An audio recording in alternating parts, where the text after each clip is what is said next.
The Boys Who Challenged Hitler. Chapter 15. Nyborg State Prison. The fortress known as Nyborg Staatsfängsel held 800 adult men behind a maze of red brick walls and barbed wire. Many inmates were serving sentences for violent crimes. Sometimes they were packed four to a cell. Armed and uniformed guards patrolled a walkway above the perimeter wall. About noon on a September day of 1942, 7 handcuffed teens spilled out of their bus and stood uneasily while paperwork was completed. As the bus pulled away for Aalborg with the driver waving them good luck, they were taken into custody by guards in black uniforms with gold buttons. The new prisoners were ushered into the high-ceilinged main building. One of the boys nervously cracked a joke, which brought a guard whirling around. "All conversation is prohibited," he shouted. The boys were separated. Each was directed to empty the contents of his pockets. Every possession was confiscated, even eyeglasses and family photos. They were forced to strip naked, bend over, and receive rectal examinations. They were issued prison uniforms, long pants and a jacket that buttoned all the way down. Nud Peterson's arms and legs poked out, as usual. Next, the barber got his turn. Clumps of the teenagers' carefully groomed hair fell to the floor beneath an electric razor. "When I lost most of my hair, I almost lost a big part of me," Eigil Astrup Friedrichsen later recalled. The boys were led to the youth wing of the prison, Division K. They were the only occupants. Each boy was issued a cell number and a personal number. Nud Peterson, now prisoner 28, stepped into cell 1. Jens Peterson, prisoner number 30, was locked into cell 2. From then on, guards addressed the boys by their numbers. "Get up, 30," instead of their names. Each cramped cell contained an iron-framed bed, a table, and a chair. The toilet was a clay pot to be cleaned by the prisoner. Each boy got 2 sheets of toilet paper per day. As in the King Hans Gage jail, the cells consisted of 4 solid walls. The entrance was a heavy door with no handle on the inside, but a peephole for looking in. A small barred window looked out onto a high red brick wall patrolled by a Danish guard. "I would watch the guy," Nud recalled. "He was so bored that sometimes I could see him counting the number of bricks in the wall with his finger. That's all he had to do." They were governed by countless rules, relentlessly applied. Parents could visit only once every 3 months and then for only 20 minutes. Family conversations were monitored by guards. Prisoners were expected to snap to rigid attention and salute whenever the warden appeared. When it was time to go for a brief morning walk, they lined up with their noses against a brick wall, arms at their sides. When released by a command, they walked 10 feet apart and remained absolutely silent. A smile could cost a meal. They were issued 3 skimpy meals a day. Breakfast was 3 slices of rye bread. Lunch was porridge. Dinner was usually a small portion of hot food. The boys quickly lost weight. "One day when I was extremely hungry, I asked a guard if I could have a portion more," Eigil later wrote. "He replied angrily that we were not meant to become obese. He took away my meal. I lost 20 kilos, 44 pounds, in the first month or 2. They followed a harsh daily routine. A clanging bell at 6 o'clock jarred them awake and sent them scrambling to their feet. They relieved themselves, washed their floors, and gobbled breakfast.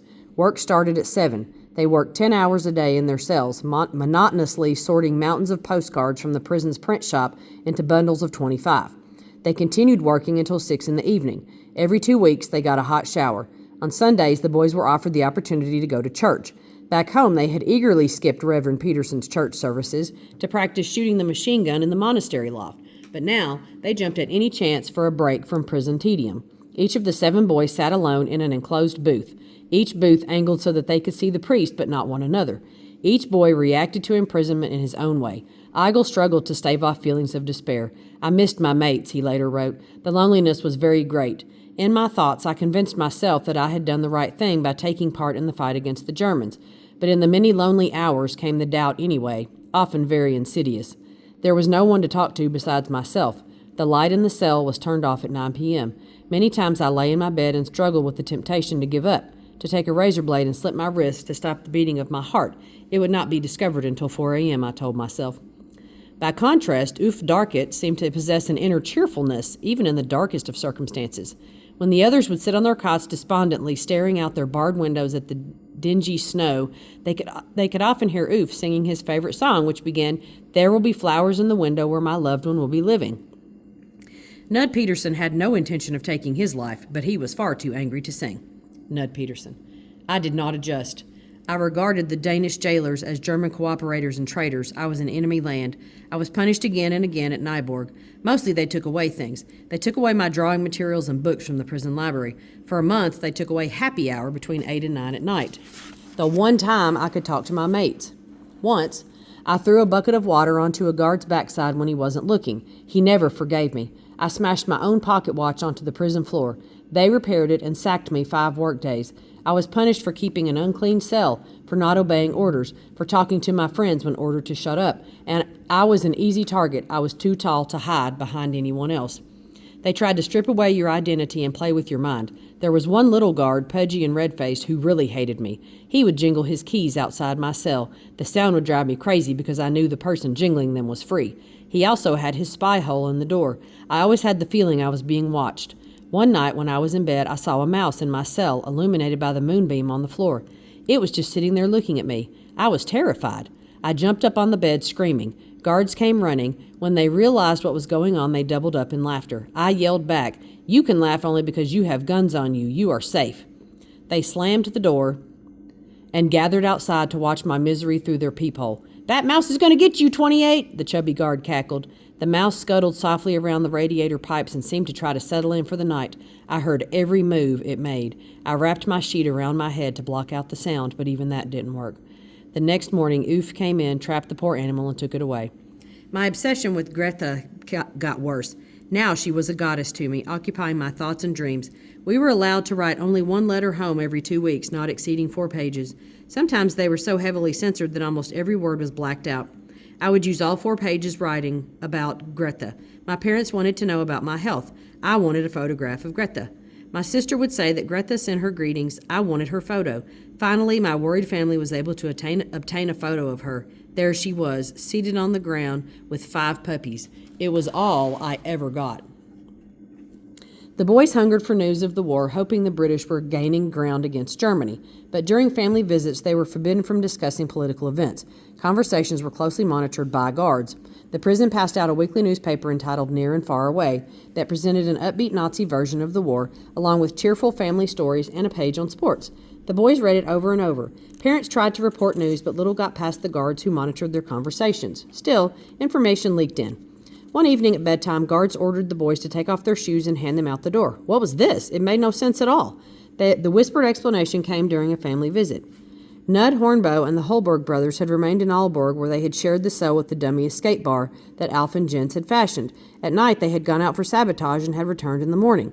But they had just been captured during one of their escapes via the dummy window bar. Now, the shoes made sense. The warden didn't want the same thing to happen at Nyborg. Take their shoes, he had ordered his guards. Let's not give these boys any ideas. Despite the censorship, news of the war seeped into the prison and traveled from cellmate to cellmate. Inmates heard of a major Allied victory at El Alamein in North Africa and more progress at Stalingrad in Russia. Sometimes information came from unexpected sources. Nud Peterson. One day in the library, I met a prisoner who had been arrested a few months after us. He knew who we were, and I had heard that we were in Nyborg. He came pushing a book cart to each cell once every 2 weeks, offering books to read. A guard followed right behind him. The first time he came to me, he looked into my eyes and told me to select a specific book and turn to a specific page. On that page, I found a code. By spelling with combinations of underlined words and letters, I was informed about the British bombing of the shipyard Burmeister and Wayne in Copenhagen. This was in 1943, and we never met again after the war. He was very brave and clever to inform me as he did. The Churchill Club remained a potent symbol of resistance in Denmark, even as its members languished behind bars. One day they were told to put on their civilian clothes and assemble in the main room. Waiting there was a formally dressed man with a familiar mild face and a head of curly hair. It was the Danish Secretary of Justice, Thune Jacobsen. He said he wanted to talk to them to see how they were doing. His tone was apologetic, Eigel recalled. He asked us to be patient, to understand that his work was the best he could do for the benefit of all Danes. He was not a Nazi beetle, he said. The more he talked, the more he made a fool of himself. For us, he was one of the ones who aided the Germans. Nud Peterson.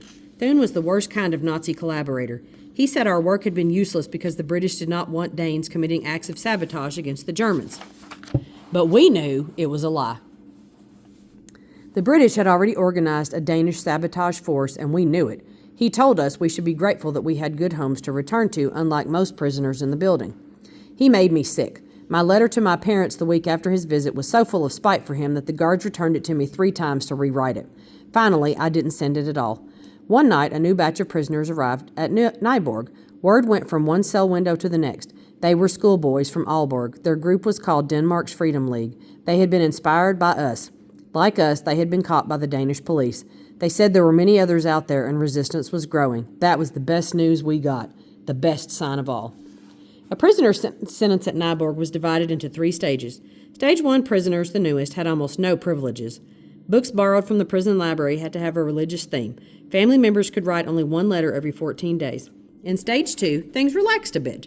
Inmates could go to a room to play table tennis or class between 8 and 9 p.m., or they could use this happy hour, as it was called, to talk among themselves. Stage 2 inmates could take out any book in the library. Nud Peterson used this opportunity to catch up on classic works of literature by writers such as Goethe, Schiller, and Homer. Stage 2 prisoners also got a small garden plot that they could use as they wished. Eigel turned his into a park with castles. Jens grew a vegetable garden. Oof made a lovely stone garden. Nud let his grow wild. Stage 2 and Stage 3 prisoners also got to have some hobby materials in the cell. Oof at last got material to carve wooden airplanes. Nud got an artist's sketchbook.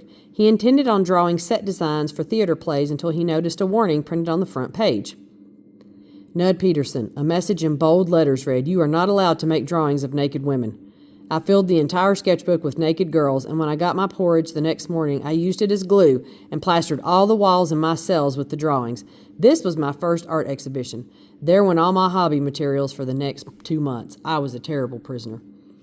One day late in 1942, a tall, slim, long-legged man wearing glasses had introduced himself to the boys as Hugo Vorsey Peterson. They could call him Mr. Vorsey. He had been sent by the prison to be their teacher since they were still of school age. They would work in a large room designated as the schoolroom. The first task would be to complete their middle school exam. Their old textbooks were en route from Aalborg, and they would study for an hour after breakfast each day, sometimes working in groups of 3 or 4. They would study Danish, history, German, arithmetic, and geometry. They would take their written exams in their cells. Oral exams would be in the schoolroom. After months of harshness, Mr. Vorsey was a breath of fresh air. He spoke to them as human beings. He arranged prison visits by well-known poets and convinced prison authorities to return the boys' watches, glasses, and family photos. He even got some of the guards to call them by their names rather than their numbers. Nud Peterson.